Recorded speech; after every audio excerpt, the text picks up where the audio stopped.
Bonjour à toutes et à tous.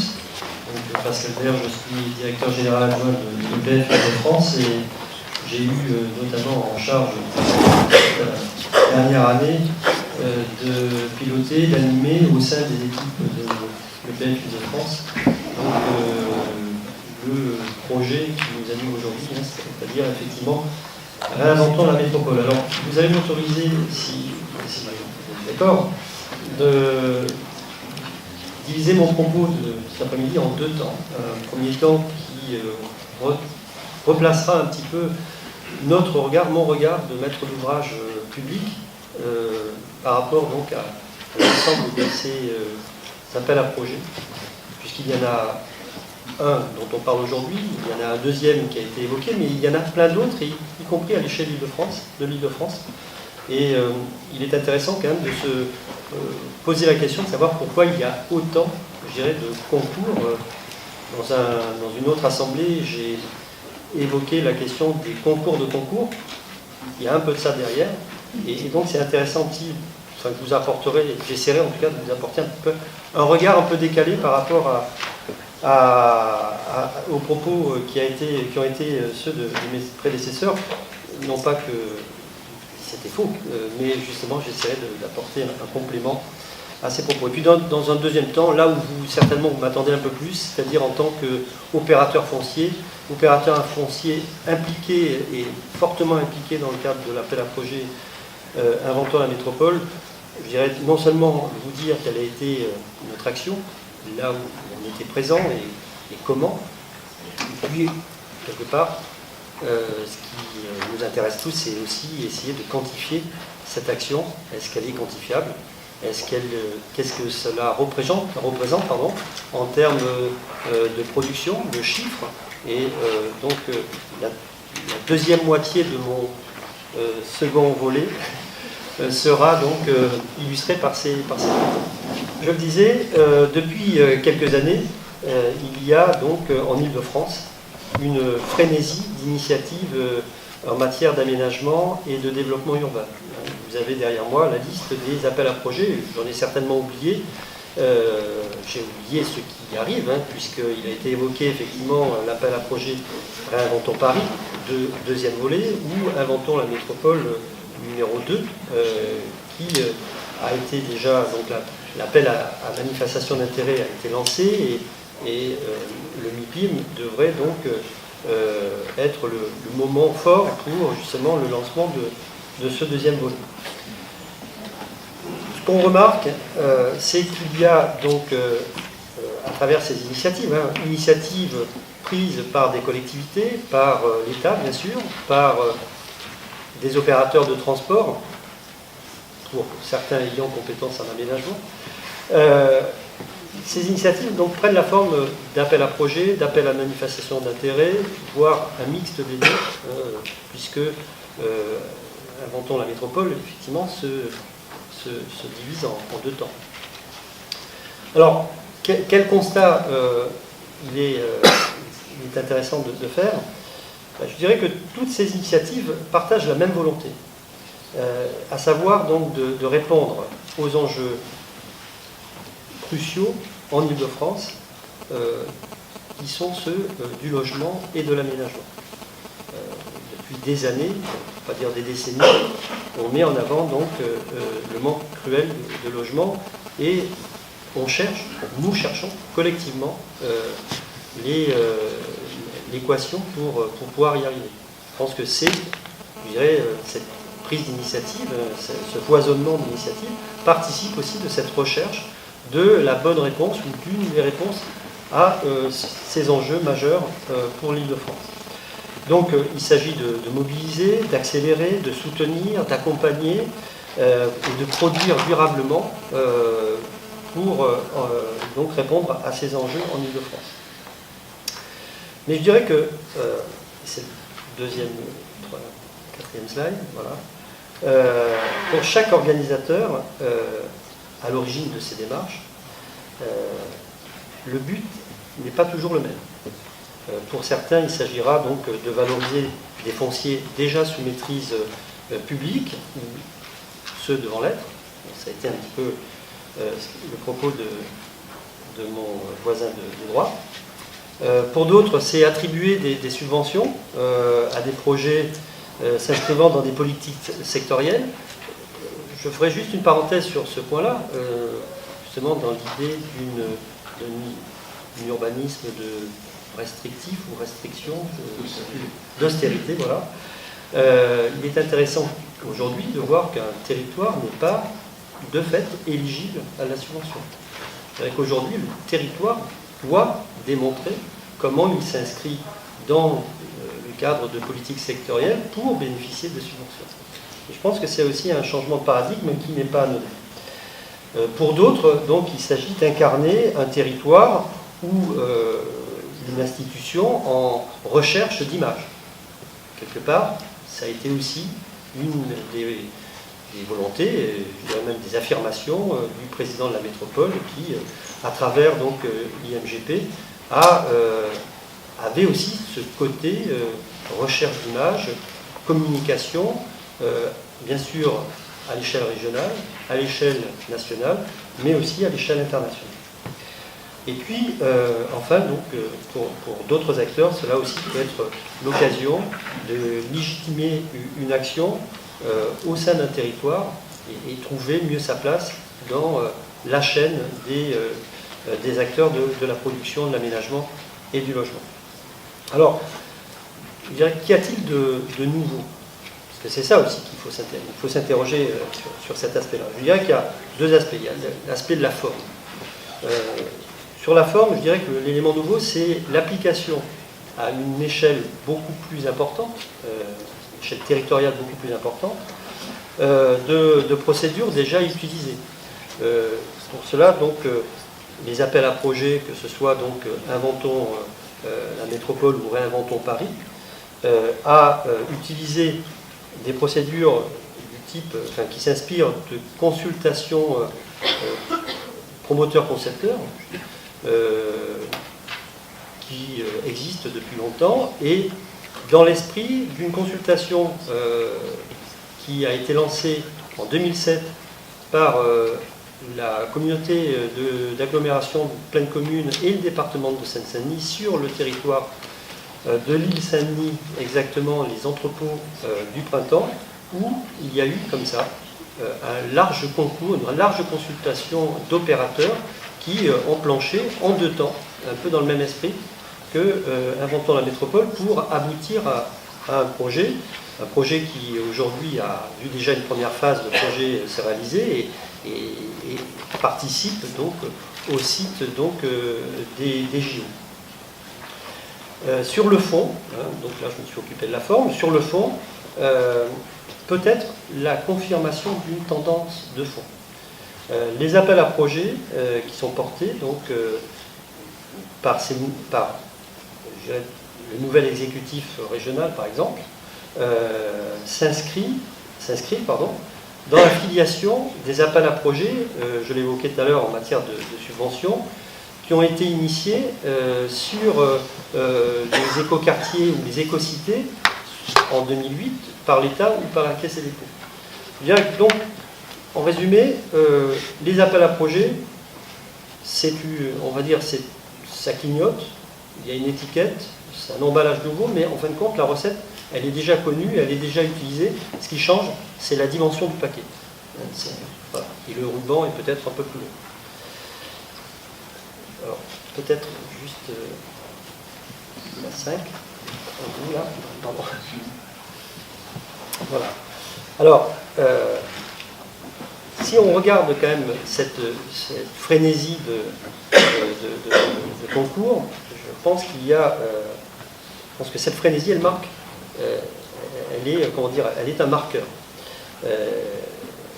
Elle illustre non seulement la prise de conscience collective qu'il faut agir, et agir à une échelle importante.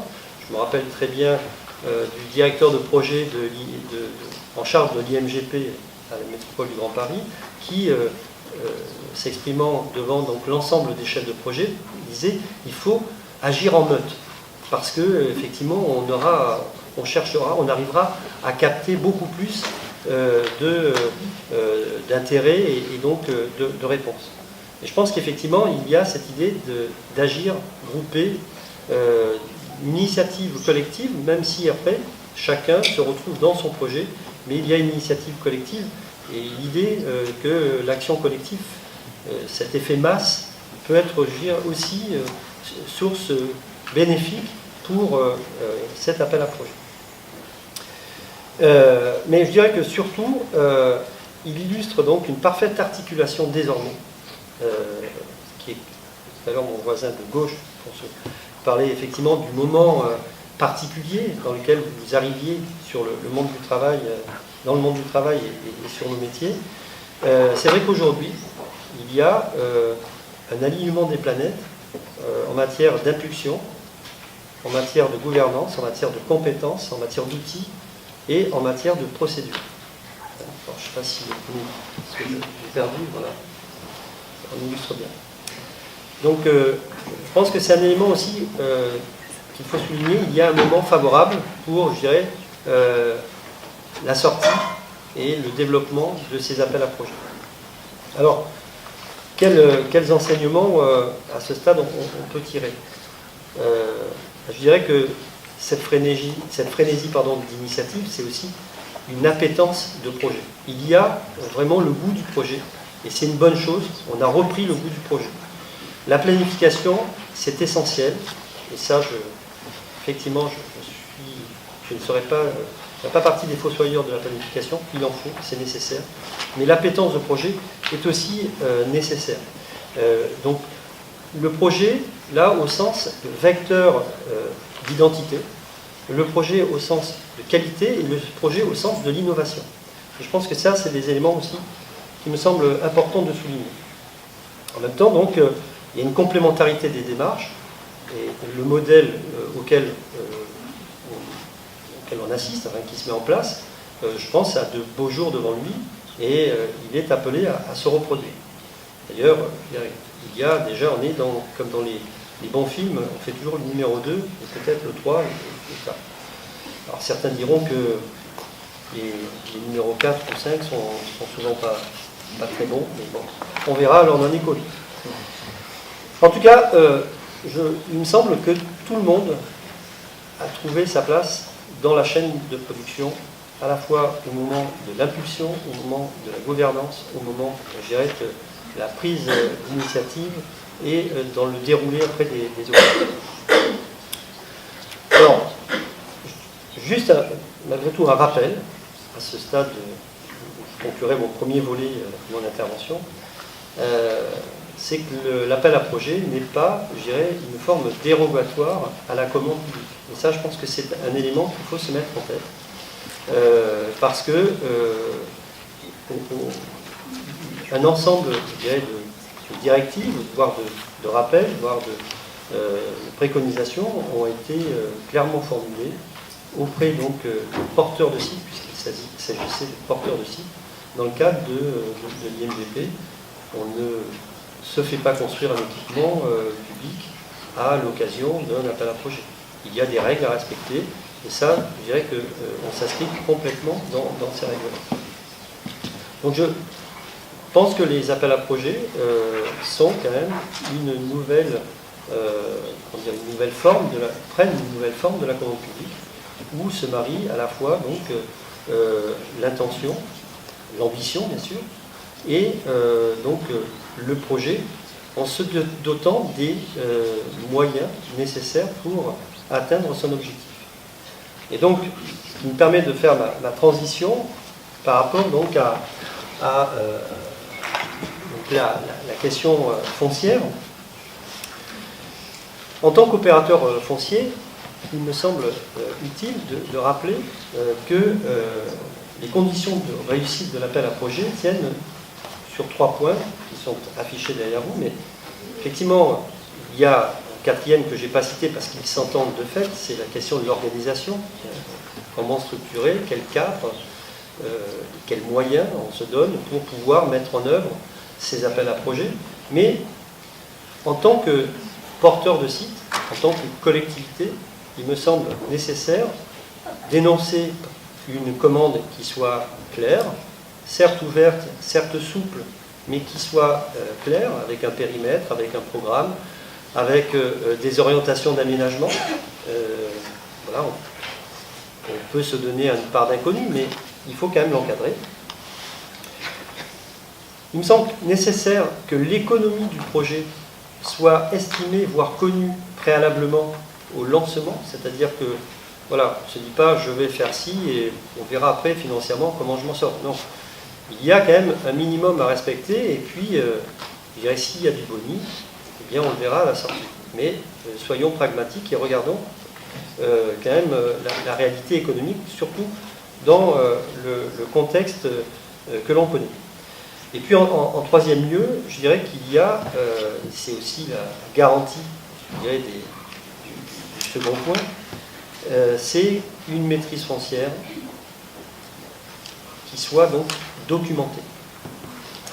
Alors pourquoi je dis documentée?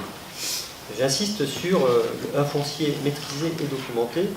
Le documenté renvoyant non seulement bien sûr aux bonnes limites cadastrales, ça s'entend, mais au diagnostic de pollution, à l'état du sol, au diagnostic quand il s'agit de bâtiments qui soient amiantes et autres. Parce que la question de l'économie du projet ne peut se faire que si préalablement on a quand même la connaissance assez fine. Et donc les opérateurs qui répondront à ces appels à projets, qui feront leurs propositions, eh bien, eux aussi s'inscrivent dans le cadre donc d'une économie de marché, c'est pas un gros mot, c'est-à-dire qu'ils ne peuvent pas se permettre de perdre l'argent. Et donc la proposition qu'ils feront ne peut être éclairée qu'au regard de ce qu'ils connaissent, et surtout, s'il y a une part d'inconnu, eh bien, il y a nécessairement, je dirais, une prise en compte financière de cet inconnu. Et donc là, je pense qu'effectivement, plus on apporte d'éléments de connaissances aux opérateurs dans le cadre de la consultation, mieux cela se fait. Alors, cette consultation, je dirais, elle est à la fois donc, je dirais, j'ai fait perdre mon fil. Donc la consultation donc, documentée, je vais essayer de... Ouais, autrement j'y reviendrai pas. Bon, allons, avançons. Donc l'EPF dans l'appel à projet, mais je vous revaudrai ça. C'est pareil, il faut un coupable. Voilà. Donc l'EPF dans l'appel à projet. Donc, nous étions donc inscrits dans l'appel à projet en accompagnement en premier lieu des collectivités candidates. C'est-à-dire que les collectivités sous convention d'intervention foncière avec l'EPF ont candidaté. Bien sûr, on a travaillé préalablement avec elles et donc nous étions en tant que propriétaires fonciers à leur côté en tant que porteurs de projet. Mais on était aussi, compte tenu du nombre de sites sur lesquels donc, nous accompagnions des collectivités, nous étions de fait partenaires entre guillemets experts sur le plan foncier des organisateurs de l'appel à projet. On peut passer. Donc, l'appel à projet pour le PF Île-de-France, c'était au tout début avec 61 sites, c'était 16 sites de l'EPF, et puis au fur et à mesure, les sites ont décliné la démarche, et donc nous nous sommes retrouvés avec 14 sites, et in fine aujourd'hui 13 sites qui sont donc lauréats, pour lesquels il y a la désignation d'un lauréat. Alors, l'appel à projet, il s'est développé sur une année quasiment, et cet appel à projet a mobilisé de façon continue, même si effectivement ça peut paraître un peu, je dirais, par moment de dilatation et de contraction, il a mobilisé tout au long donc, du projet l'EPF, les équipes de l'EPF, que ce soit nos chefs de projet fonciers qui travaillent aux côtés des collectivités, que ce soit donc l'équipe de coordination et d'animation au sein de l'EPF et qui assurait le lien avec les organisateurs, avec les différentes équipes, nos experts aussi et internes et nos prestataires pour venir apporter des compléments, voire verser dans la data room des éléments de connaissance justement de ce foncier pour pouvoir donc éclairer avantageusement donc, les opérateurs. Bref, donc aujourd'hui 13 beaux projets, on peut les voir, donc peut-être 14 sous peu, mais donc 13 beaux projets. Et ces 13 beaux projets, si je reprends donc mes 3 points essentiels donc, pour réussir un bon appel à projet, je dirais que c'est effectivement une maîtrise foncière anticipée. Ça a été le cas pour les sites portés par l'EPF, puisque aujourd'hui, en moyenne, l'EPF maîtrise 80% des sites sur lesquels il a accompagné la collectivité candidate. C'est-à-dire sur 51 hectares et des poussières concernés dans le cadre de l'appel à projet, 40 hectares sont d'ores et déjà maîtrisés. Donc c'est un facteur, je dirais, d'accélération du processus opérationnel. Autre élément, un foncier optimisé. Et là, quelques chiffres. Sur les 51 sites de l'IMGP, donc 2 100 000 m² seront donc développés. Et sur les 13 sites, pour les 13 sites de l'EPF, je dirais le nombre de mètres carrés, enfin c'est 47% de ces 2 100 000 m² qui seront donc développés, c'est-à-dire presque 1 million de mètres carrés. Et avec donc une répartition en termes de logement qui est identique et quasiment identique en matière de développement économique. Juste pour vous fixer quelques points, je dirais l'importance que peut être cet appel à projet malgré tout, c'est que si je prends rien que le chiffre donc, de logements produits à l'occasion donc de cet appel à projet sur les sites maîtrisés par l'EPF, eh bien c'est l'équivalent d'une année de signature d'actes définitifs de vente pour l'EPF. L'année passée, nous avons signé pour l'équivalent de 6500 logements. Cette année, c'est à peu près, c'est un peu plus, presque 7000. Mais voilà, c'est pour vous dire quand même l'importance que pour représenter donc l'activité à travers donc l'appel à projet de l'IMGP. Et surtout, j'insisterai là-dessus, c'est le caractère durable entre guillemets des aménagements produits, puisque il y a 2 fois plus de densité sur nos appels à projet. 30 secondes pour finir, avant qu'on m'interrompe. Pour vous dire que, dernier point important, dernière slide, des prix régulés, des prix maîtrisés. Puisque, quand je regarde l'ensemble des prix de vente, que ce soit donc les offres foncières à l'hectare ou le prix du mètre carré qui sera développé, eh bien, donc, nous avons un mètre carré qui est 3 fois moins cher que sur les autres sites de l'IMGP. Et c'est pas, vous allez me dire, c'est facile, si vous êtes en race campagne. Alors oui, effectivement, nous sommes sur Gonesse, oui, nous sommes un peu plus loin dans l'Essonne, mais on est aussi principalement dans le cœur de l'agglomération parisienne. Et je pense que c'est un élément aussi qui était intéressant de montrer. Je répète, la moitié des mètres carrés développés de l'IMGP seront sur des sites EPF pour 2 fois plus de densité et 3 fois moins cher. Voilà.